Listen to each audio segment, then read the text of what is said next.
So, hello everybody and welcome to another episode of And Just Like That, We Found Therapy.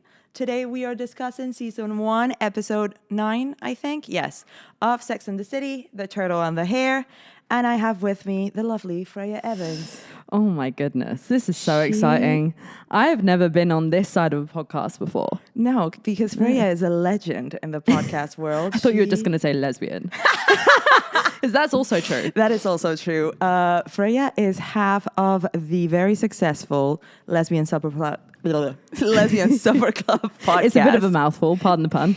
I mean, it always does make me very giddy, so it's only normal that I get tongue-tied. Well, so does yours. Yours makes me very giddy as well. So Freya has been an absolute sport because to anybody that heard my rant that went up last Tuesday, I tried to record this with the other half of the Lesbian Supper Club and I didn't get the audio down. Ooh. And I was I'm in a pinch and she came to my rescue. No, so that is, thank you are more than welcome. I have been dying to actually come on, so... Tell us more, Freya.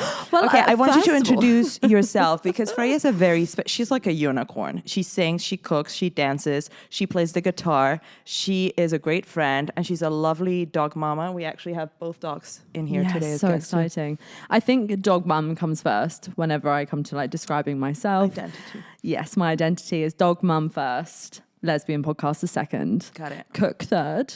Potentially second, actually, because I do just love to cook so much. And your pesto is almost always great. Almost. Always. Almost being the really... Oh, he better not. So talk about dog mum. I've just had my dog barking in the background, which he found the treat closet. Did he? Okay, bear with me 2 seconds. Sorry, yes. Right, let me say that. Cook. I'll say that again. So more likely like cook second because I feel like I just do that more. It's a massive passion. It's something that I'm actually bringing into my like socials in 2025. I'm so excited. Which is very fun. Freya is the best cook and we are spoiled because we are neighbors too in our area for good food and nobody gets close to where Freya is. Stop it. Yeah. Stop. No, you're gassing me up. I You're am saying this not. because you were desperate today and you needed me and you want to make me You feel know good. I'm not. Even your worst pesto beats the best pesto out on the street. Oh, God, I'll never forget. There was this one time I made Isa this pesto pasta. Which is my favorite. I asked for it. She asked for it because she loved it the first time. Yeah. So I made it for her the second time. She polished off the whole plate, the bowl, whatever. I was so tipsy. And then I was like, so how was it, Isa? She was like, It felt like this came in slow-mo, by the way. It's like one of those moments where it came out of your mouth in slow-mo. Just like, it was better the last time. Yeah, and I think I was actually licking the bowl. Yeah. Yeah, but do you know what? I love how honest you are. I didn't go home crying. No, but yeah, cooking and a musician. I love playing piano, singing, guitar, especially with you. Oh, yeah. Yeah. I screamed like a dying, drowning cat. No.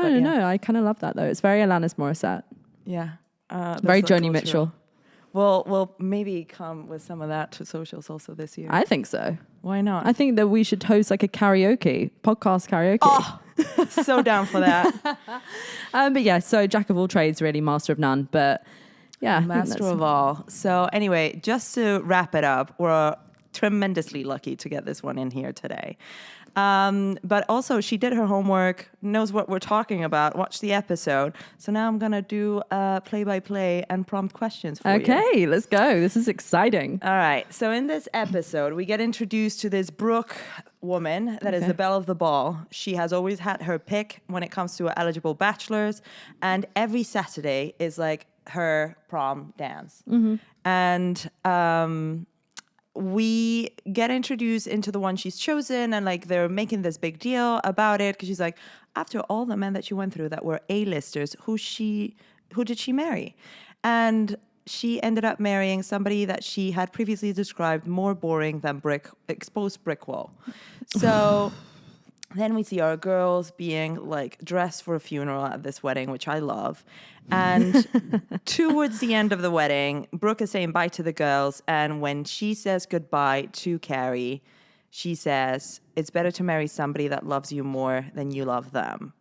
And Carrie is very pissed off about this. And it's always made me sad too. What do you think about that? I think it's ridiculous.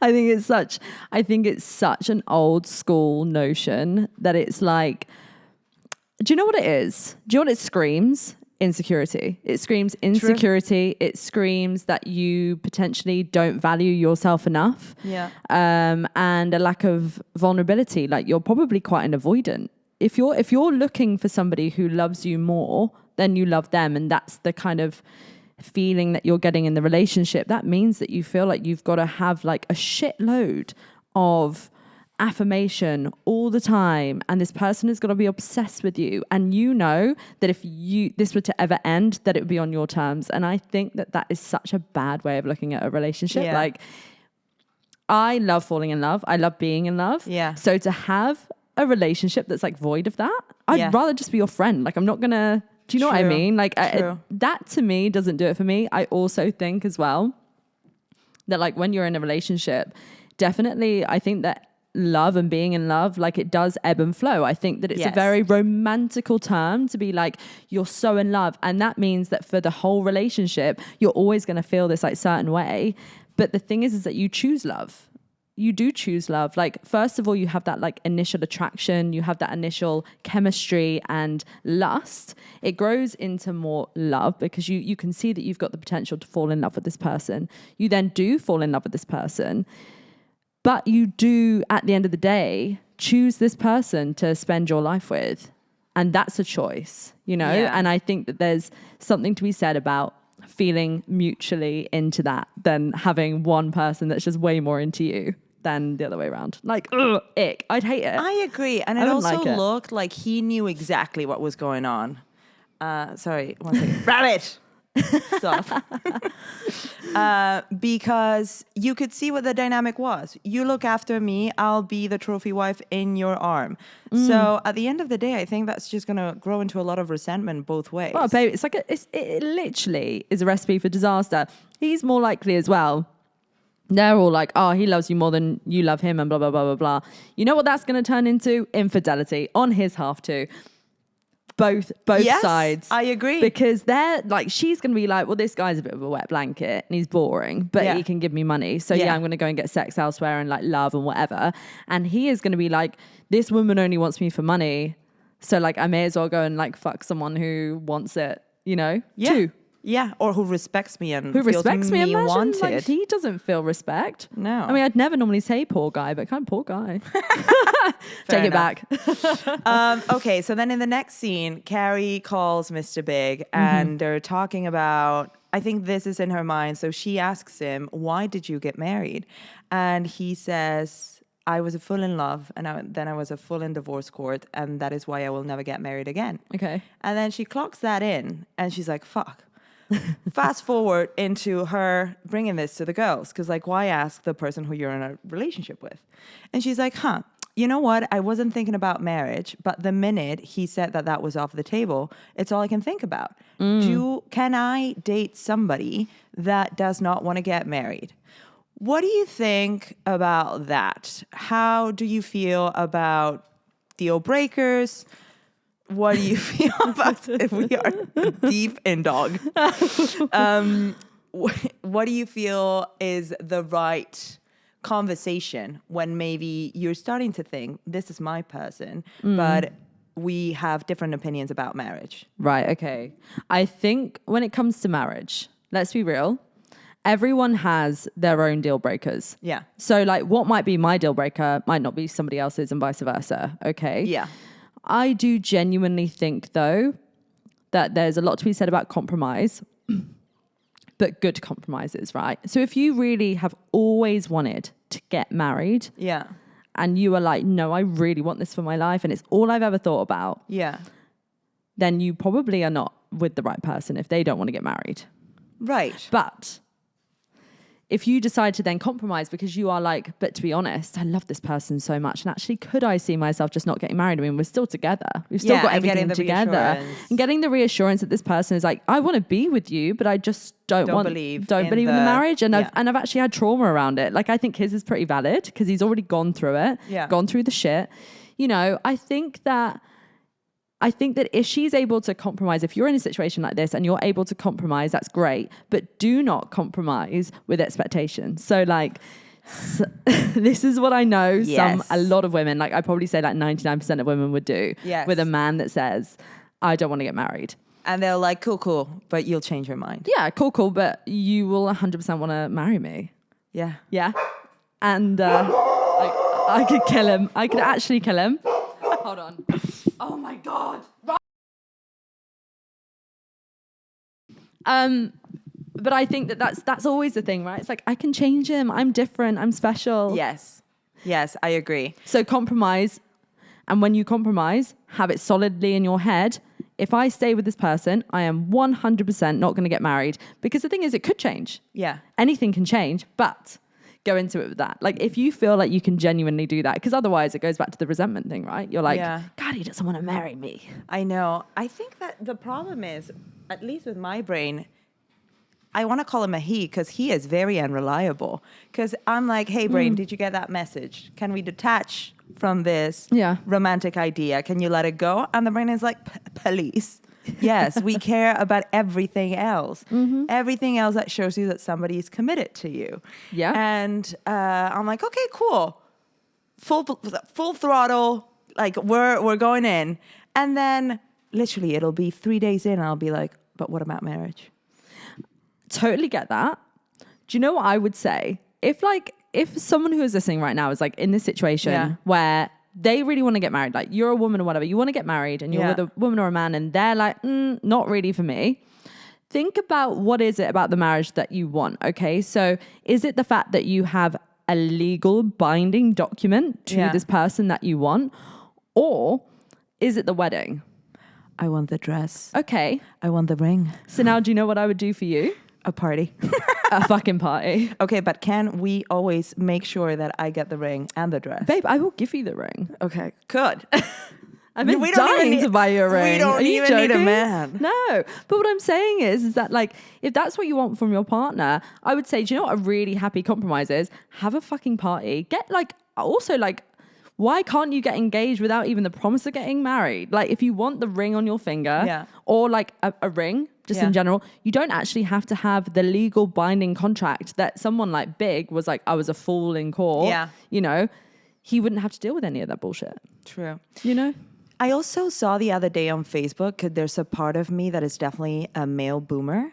Okay. So I was scrolling on Facebook and there was this post about this guy. It's not Steve Buscemi. Love him. It's somebody sort of looks like Steve Buscemi. He was like... Was it me? I swear to God, sometimes Also, Angelina Jolie at one point looked like Steve Buscemi. So I can see that gradient happening between the four of you. I kind of look a little bit more on the Buscemi side, but yeah, I'll go Love for that. yourself. I don't think so. So he was saying something like, women, you think a man marrying you shows that he loves you. You think that a man putting a baby in you shows that he loves you. You think that a man proposing to you, moving in with you shows that he loves you. No. What shows that a man loves you or a person loves you is the fact that they are willing to change for you. They are inspired to be better for you and for them because they want to be that better man around you. And that is the only way of commitment. So as long as I get that and the ring and the dress and the party with a registry for the presents. Yeah, I mean, you're going to have the presents. Of course. I mean, I don't need the party. I couldn't agree more. Like, I do think that that's right. And I think someone's showing up. Yeah. Like them showing up for you, showing up in ways that show that they care is huge. Anyone can get married. Do you know how many divorces happen, guys? I know. Like, let's not say that marriage is like the be all and end all of love, commitment and care, because it's actually not. Like, it just isn't. Especially, I think society today also shows that divorce is so easy that people don't think twice. It's like, sure, if this will shut you up for the next 2 years, I'll do it. Well, it's kind of how I think about like tattoos now. I'm like, so easy to get lasered off. Is it so easy? Yeah. Right. I'm like, oh, fuck it. Yeah, I'll get that. And then I just know in my head that I can get it off. I don't know. Like, do you know what I mean, though? It's like like marriage is such a traditional concept. And like, I mean, you're talking to a lesbian here. So it's never something that I've dreamed about, if I'm honest with you, growing up. Yeah. I've always liked the idea of like a wedding and stuff like that. But when all the girls were thinking of like a white dress and a man, Yeah. I was like, No, yeah. because that was the only marriage that was available when I was like growing up, right? And the only thing that I could like compare it to. Yeah. So I don't think that as a queer woman, I've like grown up thinking this is really what I want. Okay. But it doesn't mean that I never wanted to be loved or have a partner. Of course not. Then there's the other side of this table during this chat of the girls at the diner, which is Miranda introducing the girls to the rabbit. And she's like, who the fuck cares about marrying a man? Love him, don't love him. Men are going to be obsolete in 50 years because I just found the sex toy. It always gets the job done. And they start discussing about it. I think it's very funny. Yeah. And I'd love to have you here for this, that Miranda was the one that said that men would be obsolete in 50 years. And It's 100% true. 25 years it took her to become a lesbian in the show. So true. Yeah.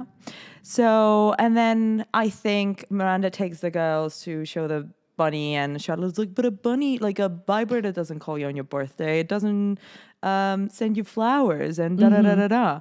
And then she sees that it's pink, and I was like, all right, I'll try it. Yeah. What do you think about, because I think obviously like sex toys and masturbation when you are a gay woman is different, but like, do you think that that has changed sex life? The way that you approach pleasure, the way that you approach intimacy with your partner? Yeah. I think that it can be used as like a really positive thing. I think sex toys are great. Yeah. They're not a replacement though. No. But So you're with Charlotte. They don't call you. yeah. I would have never pictured you as a Charlotte. Oh, no, I'm not a Charlotte. No. Okay, yeah, they don't call you blah, blah, blah. They can't obviously replace a partnership and like the fun that you get, like the dopamine high that you get from actual like sex.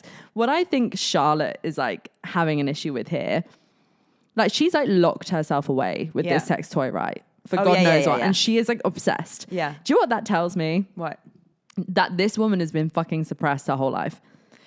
I thought this woman hasn't been in a successful sexual encounter in a long time. No, or ever.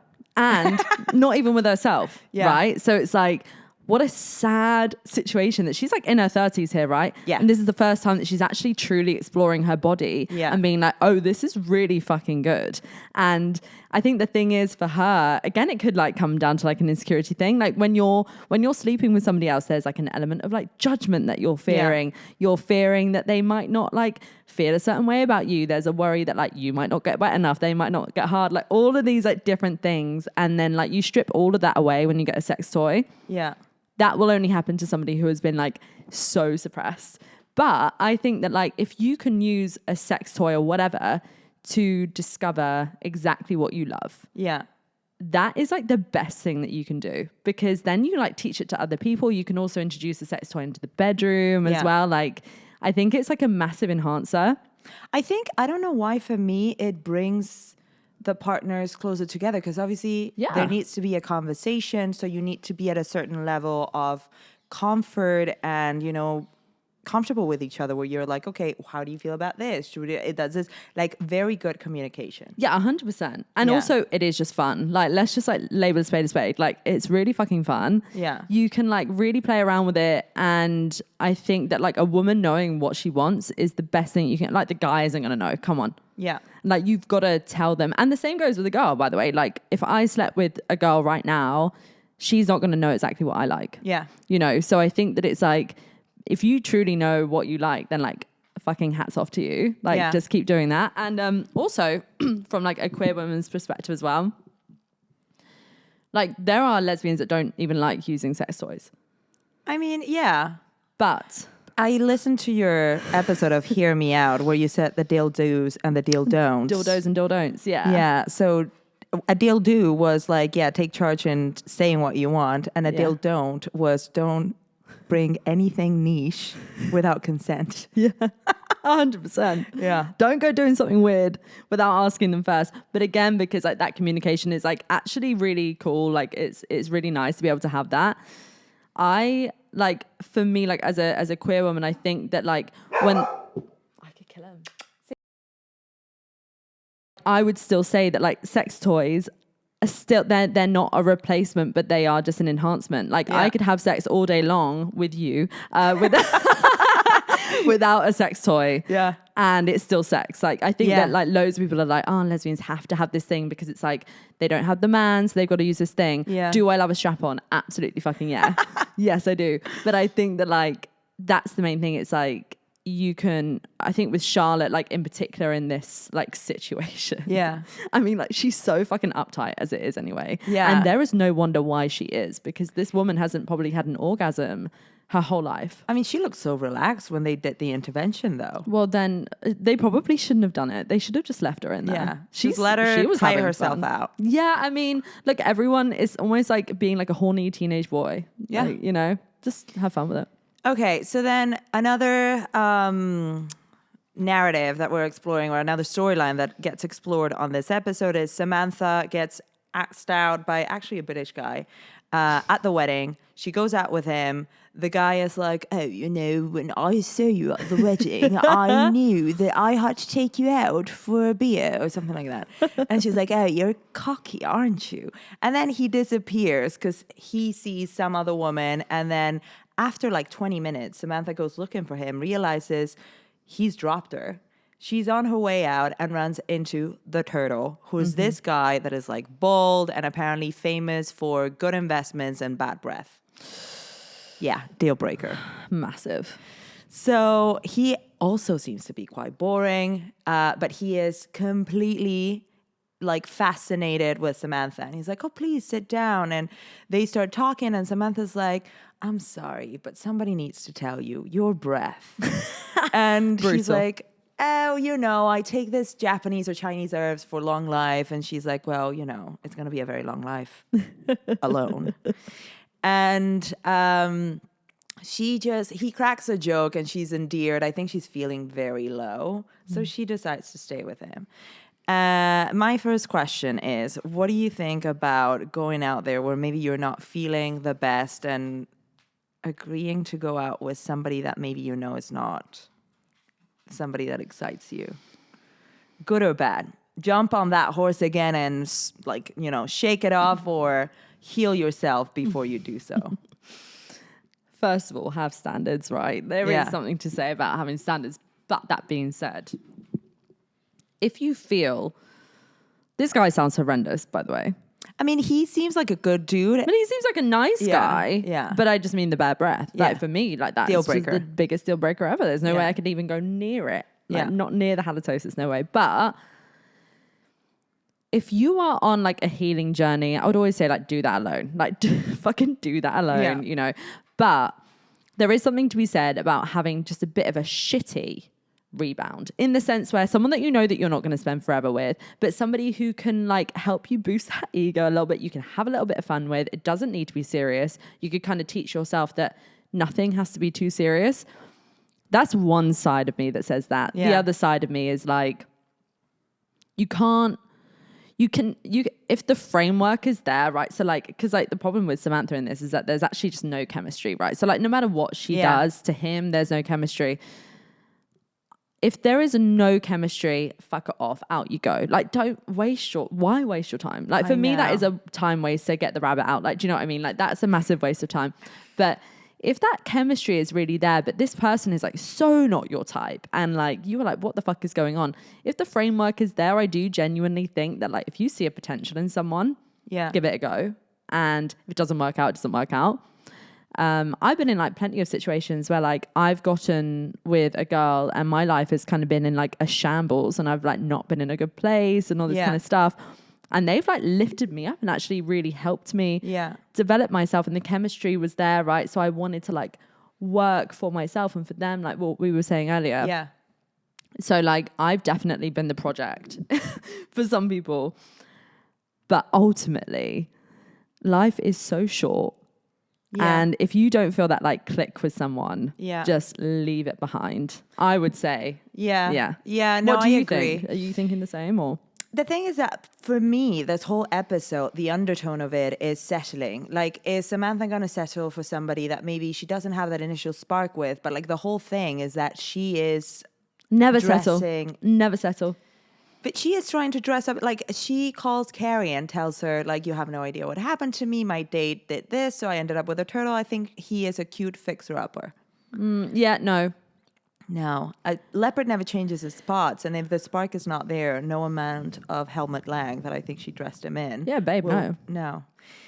No, settling is the worst. Because you know why? I'd rather be alone. Because 100%. it's a constant reminder that you're not, like, say you previously have been in love and then you're with someone who is like nowhere near on that level. It is that constant reminder that that person isn't a scratch on someone that you were with before. And that would make me like, like just tears on the floor. On the subject of settling, I don't know if you've met my best friend Melissa. Ring a bell? Does ring a bell. It does ring a bell. So she always says, if you even have to ask yourself the question, am I settling? You're settling. Do you agree with that? 100%. In the words of Melly, 100%. Whoa, whoa, whoa. Whoa, whoa, whoa. 100%. 100%. No, like you are. Like if you are settling, if you are asking yourself, am I settling? Is it bad to settle for that? Just shut the fuck up. Like at that point, listen to your head. Yeah. Because your subconscious is going, yeah, this is not for me. Yeah. Because settling, what is the definition of settling? Someone who actually isn't that good for you, but they seem quite nice. Therefore, you're just going to kind of like let your standards down and be like, there you go. Yeah. But what you're doing there is that you're actually closing yourself off for opportunities where you could meet someone who gives you all of those things and you have that chemistry, because that person is out there. Like there are multiple people out there that will like be able to give you that. So the other storyline that tries to talk about settling is the fact that Carrie takes Stanford on her ballet date because Charlotte is an addict that has an international phone call, aka a date with a rabbit. Yeah.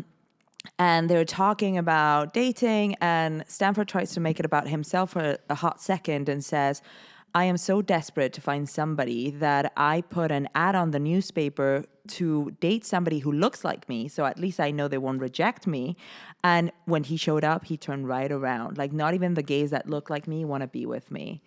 And Carrie is like, you know, maybe we could get married because my boyfriend doesn't want to get married. And apparently Stanford only gets his inheritance if he marries to a woman because his grandma doesn't believe in gay. Doesn't believe in gay. Doesn't believe in gay. Okay. Verbatim. That's the line. Love it. Yeah. So what do you think about these two? Because they have a whole date with the grandma. Like, Carrie goes upstate or wherever this woman lives with Stanford to pretend they are maybe seeing each other to see, obsessed. To see if you know, that could work for the grandma. And at one point, Stanford leaves, and Carrie asks her questions about Stanny, and the grandma says, "Oh yes, darling, but like Stanny is so definitely a fruit." Is that okay to say in this day and age? Look, I'm not about to cancel on anyone that wants to make a joke. Like, when it's written into a series, and this woman in the series... She's probably dead. I'm sorry if she's not. But like, R.I.P. Yeah. Cunt. I'm joking. No, R.I.P. No, but she's a character, right? And this character is homophobic. That is the character that she is playing, right? And because that feeds into the storyline, if she's just kind of like calling him a fruit, it's in quite, I think for me, like coming from a gay person, like quite like a playful way. I mean, she could have said a lot worse. Yeah. It's quite a playful way of saying that. And it's obviously her like just basically like almost saying in like a humorous way, oh, he's a fruit. Like, that for me is funny. Yeah. And because, one, she could have said worse. I think that it's absolutely okay. And I think, you know, it's very different, you know, seeing it within that context on there, that's, you know, her role and that kind of plays into the story. If like a person were to just walk past me and be like, you're a fruit. First of all, I piss myself because it's not going to offend me. But secondly, that's where you're a bit like, okay, well, that's like a targeted attack. That's very different than her just saying it. Yeah. So I think it's fine. Like, honestly. And I what do really you do. think about these two? Because obviously I think it's a joke, but like, what do you think about maybe people getting married for pragmatic reasons? Like, we'll It get happens all the time. A lavender marriage, it's called. I honestly, I keep thinking I should get married to my hairdresser because I would hope I would get my hair done for free. Yeah. We have a beautiful collection of handbags between the two of Yeah. us. And he would understand that a big budget of our household would need to go into my fashion. Well, you know what? Who's to say that marriage has to be as traditional as they say it is? If you find a connection with somebody who you are like sharing your life with and you love them, but it's so platonic. Yeah. And you really, I mean, the only thing that I can say is that you are definitely closing yourself off to like actual, like fulfilling romantic relationships. True. But if you are so fucking sick of it and say you're like 60 years old and you're like, I'm done. Like I've had my marriage for like 40 years. I really don't want anything. I might go on a few dates or whatever, but I want to marry my gay best friend. I want a because companion. I want a companion. Yeah. And if they really want that and you know that way it's a lot easier when one of you dies and things like that, you know, like I don't see a problem in it. I'm going to put this on the table next time we go out for dinner. I mean, lavender marriages are real. True. Like that is the term of it. So a gay man marrying a straight woman is a lavender marriage, or two gay people, but like, yeah, different sex. And I mean, they seem pretty fulfilled. It came from like back in the day in like Hollywood and like, you know, when you needed a beard. Taylor's oldest time. There's so many gay men that marry women. Like it happens all the time. Fair enough. Okay. And then I think we're getting to like the last bit of the episode because Carrie is trying to make Big jealous or something by telling him that a very young man that was about to come into a hefty inheritance had proposed marriage to her. And he asks her, what are you going to do about sex? And then she says, well, I have you for that. And then she is obviously still in her head about what he said about marriage. And they're making dinner at his place. And he is trying to get her to try a tomato sauce or something. Could be pesto. Who knows? It could be pesto. And Carrie's like, you know what you said about marriage? I think I might want to get married one day. And I almost stood up and clapped for her. Ziggy. Don't knock it over. Yeah. Yeah, you know what you're doing. He does know what he's... So when Carrie says that, I'm about to stand up and applaud her because I'm like, finally, girl, you said something that maybe you wanted from the relationship that he took away. But then Mr. Big acts like a very well-trained fuckman and says, I thought we were having fun. And he distracts her by making her try the sauce. And then he's like, oh, you have something here on your lip, and kisses her. And then Carrie's like, you know, some kind of yogi or Buddhist or something said, enjoy the moment because something. And that's where the episode ends. Yeah, look. What do we think about that? First of all, he undermined her and belittled her so much with that, right? He patronized her, being like, I thought we were having fun. But I think that's playing it down. Like, yeah, but playing devil's advocate, do you think that maybe he is trying to save a tricky conversation, knowing like, hey, I like you, I've said what I said. He might be holding space for her. Yeah. So almost not wanting to answer that question. Holding space for her. Oh yeah, literally holding space. Like, not necessarily actually wanting to like bridge that conversation again because he actually isn't a solid no anymore, right? Yeah. But he could also be breadcrumbing her, which is not wanting to give her what she wants, but also not wanting her to leave. So that sounds like a breadcrumb to me, babe. Like, more than anything, you are very much devil's advocate, and so am I. Yeah. When I'm in the situation. Yeah. When I'm out of it, I'm like, no.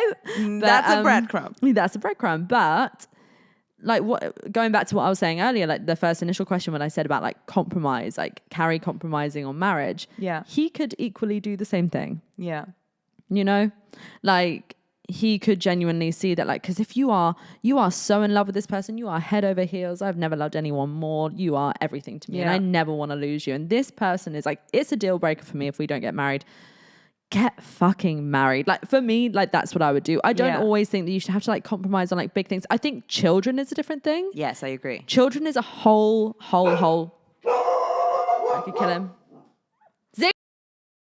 Marriage, definitely, but I do think that children are a completely different ballgame. That is a different discussion. I feel like marriage, and again, like you said, you could compromise on whether you wanted to make it legal or not and actually just have the engagement and the wedding, or just have the engagement. Like, I've always been like, I would just rather get engaged.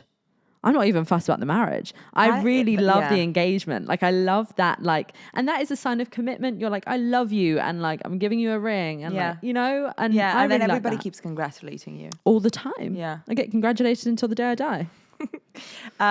Okay, so that's pretty much the end of the episode. And now we get to the part where I ask you, and even though you're not a licensed therapist, I think we all therapeute each other enough so that you're going to be the therapist to the girls. So I'm going to tell you what each one of them did the episode, and then you tell them the therapy tip of the week. Okay. So for Carrie, who got annoyed at this woman telling her about what a better marriage looks like, which is marrying somebody that loves you more than you love them, and then taking that breadcrumb and running with it like it was a whole loaf of bread. Mm-hmm. What would you say to her? I'd say Carrie, darling. Oh, fucking hell.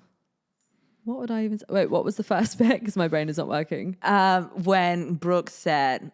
marry someone. Yeah, sorry. I would say to Carrie that you should never have to feel like you're compromising your love that you are able to give, because almost when you love someone so much, it's a deeper love for yourself too.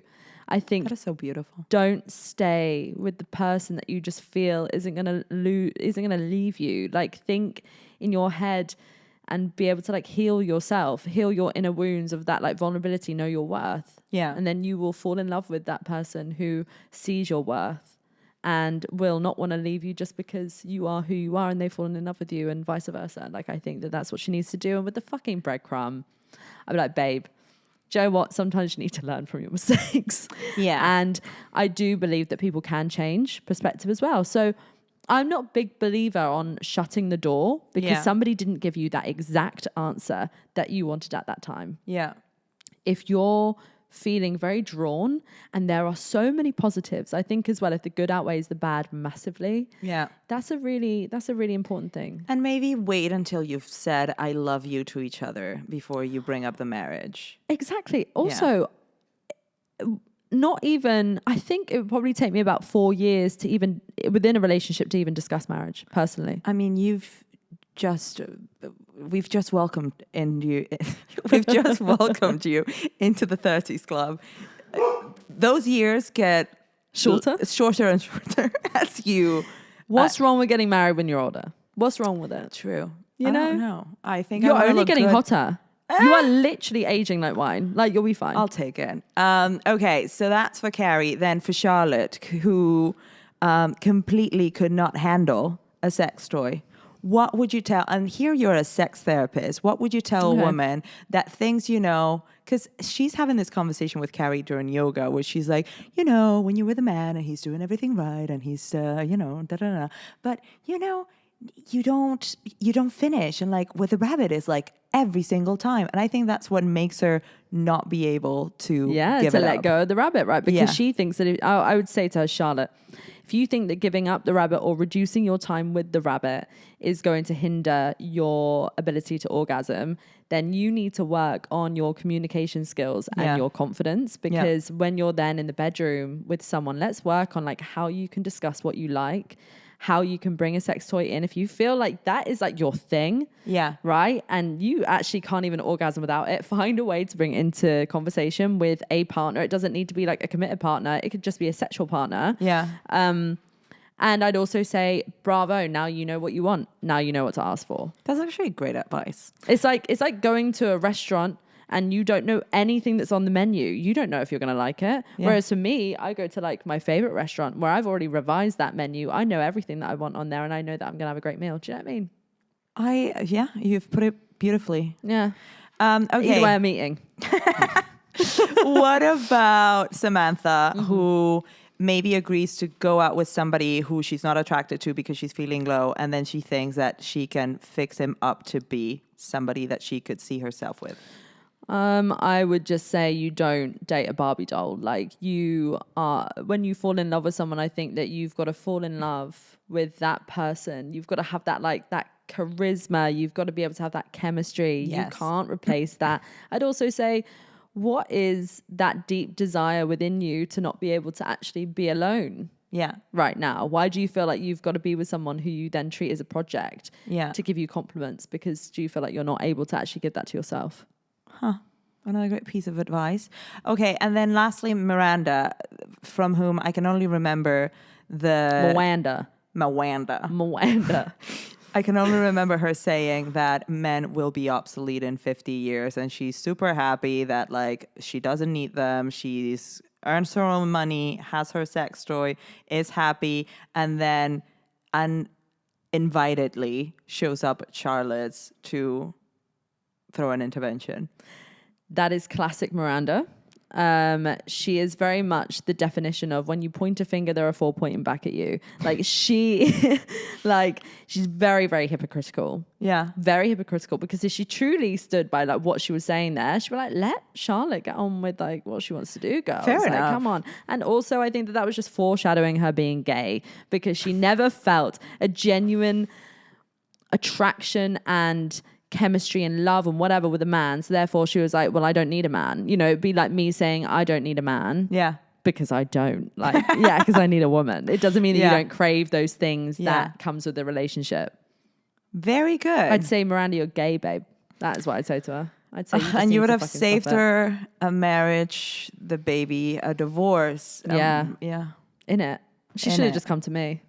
I'll let her know. Yeah, thank you. Okay, so that's it. Now, as a way to put a ribbon on the episode, I would love for you to talk to us more, maybe about your platform, what you have coming, what you're excited about, and any other piece of information that you think is worthy of sharing. Of course. Well, thank you very much, darling. With the Lesbian Supper Club podcast, that's going full force for 2025. Very excited about that. Got some incredible guests that are coming on as well. There might be an element of travel this year, which I think will be really exciting. Because I'm so sorry, but this podcast is obviously very one-dimensional. But what you guys have thrived at is creating a community where you host events. And the merch is also pretty fucking sick. The merch is really fun. The merch is going to get like a complete actual like rebrand this year. We're working with an amazing person on this who's actually my sister, which is also great. Yeah. And she's helping us all out with that. So that's all going like, again, full guns blazing. I think for 2024 was a bit of a weird year. I think it was a weird year for everyone. We're continuing doing our events, which builds like this like gorgeous community of like the most beautiful women I have ever seen in my life. Yeah. And I'm not even just saying that, like genuinely, like, and it's mainly because you're there, darling. I mean, no, I thrive. I love this. Yeah, we do. You get along well. Yeah. And yeah, I think, and that's not to say, I mean, we are so incredibly proud of what we have built so far with this podcast and with the community. And I think now is the time that we are like elevating it to the next level to be able to give back what we feel is like going to really be impactful, because the world is crazy and in so many ways it's also going backwards.